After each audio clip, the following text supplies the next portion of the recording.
Hi, welcome back to the channel. Now, before I get into the individual charts and updates on the analysis that I provided last week, which was a lot more in depth than what this week's analysis will be, this will just be a very quick week in review with some updates to some of the charts covered last week. But a huge thank you to those of you that reached out. It's been a very, very good week in the markets. I just hope everybody has done very, very well from it. If you do find value from this week's video, please do like, share and subscribe on YouTube, and feel free to follow me on Twitter as well. So some very quick updates to the charts. Now let's start off with Captain Obvious and the S&P 500. Now, I have been covering this chart for quite some time now. This is the longer term chart for the S&P 500, highlighting the 10-month moving average and the risk on, risk off nature of the indicator. We can see at the moment that we are trading above the 10-month moving average. For me, that's indicating that the market is risk on, despite a lot of the negative headlines and the potential negative catalysts that are on the horizon. I did get into the broader market and a few economic details last week. I will link that video at the end. Feel free to check that out. It is a lot more in depth.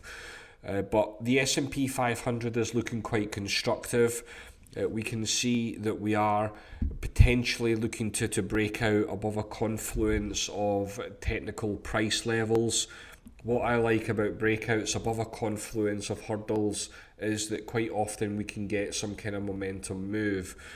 Now, we can look at the world, the global stock market. It's not just US stocks, but the all country world index is looking quite constructive. I think if we can get above that $94 level, then again I think that would be another checkbox for the bulls out there. We can add in XLF. Now, despite all of the negative headlines that we're seeing, of course this week again with the regional banks, the XLF is holding up above very big levels, the financial crisis, the COVID crash levels. For me, I don't see the point in using economic indicators for the purposes of making investment decisions or timing the market.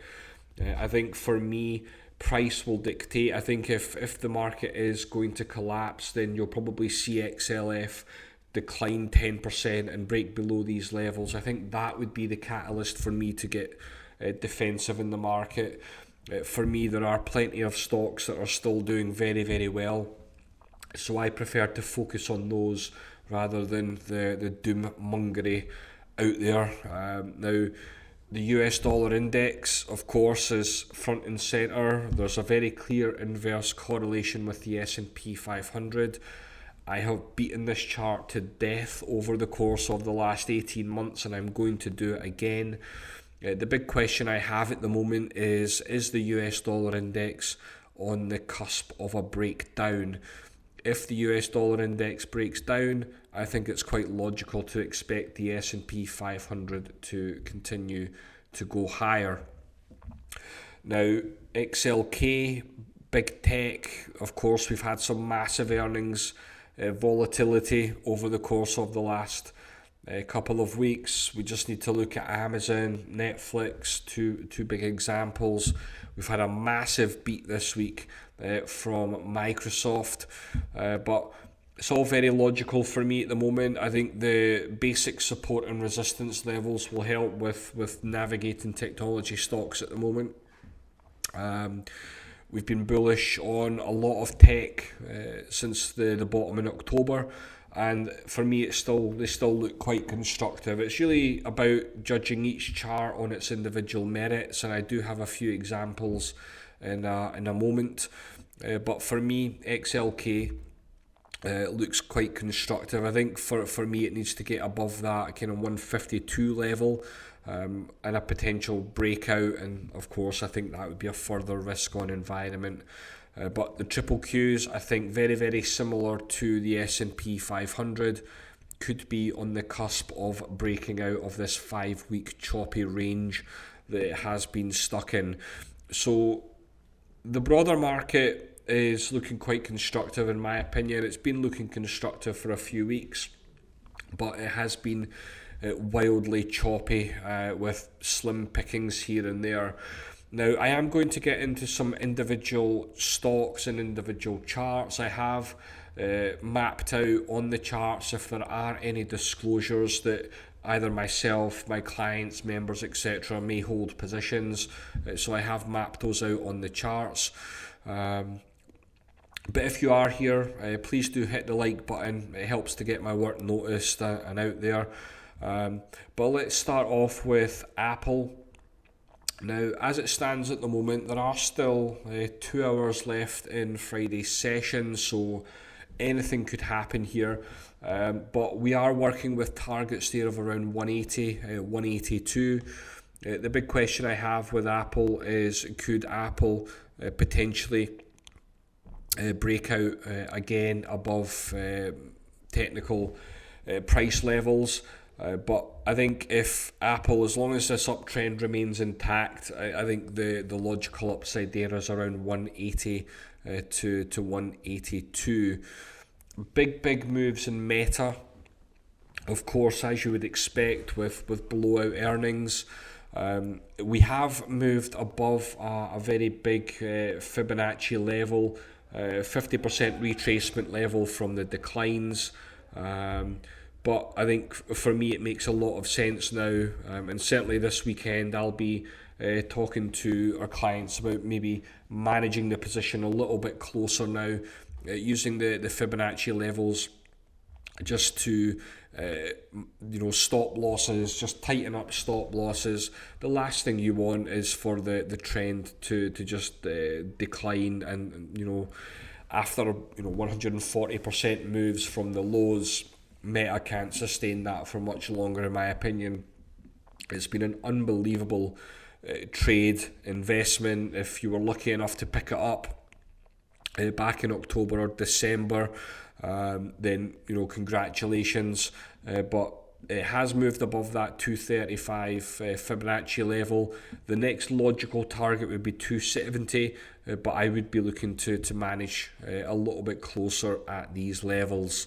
We've got the gaming sector breaking out on both an absolute and a relative basis.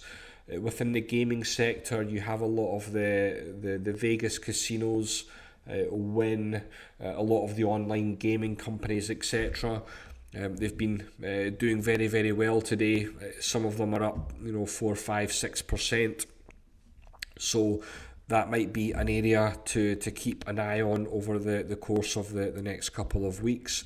We also have Nike looking quite constructive. I think if Nike can get above that 50% Fibonacci retracement level, which is not a coincidence that the price failed at this level back in February, I think it's putting in a nice looking base, and I think above 131 would make sense, but of course we have to navigate earnings there. Monster again has been terrific over the course of the last 10 days. We are working with upside targets here of around $57, $58. But with our targets, it's really more of an area rather than a hard price level. So we like it between 57, 58. I think that makes sense as a target one, with a longer term target two there of around 71. And we also have biotechs, which we still like. It had a little bit of a wobble at the start of the week, but as the week has progressed, there has been some big moves. I think you just need to have a look at the moves in Biogen today. I did cover the Biogen in last week's analysis if you want to pick that up in just a moment. But if you have got some value from the analysis, please do hit like and subscribe. And if you want to have access to our premium work every week, jump onto our website at honeystocks.com. We provide premium weekend analysis every week to our clients and members. We provide high conviction investment ideas or trade ideas. Our midweek halftime report. We provide access to a community of investors and traders and professionals all across the world. Provide access to all of our chart books on a daily basis.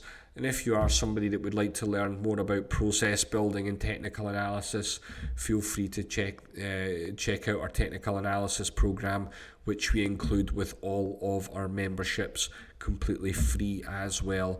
So I hope you've got something from that. I will link last week's analysis to this video, and enjoy your weekend. Thanks as always.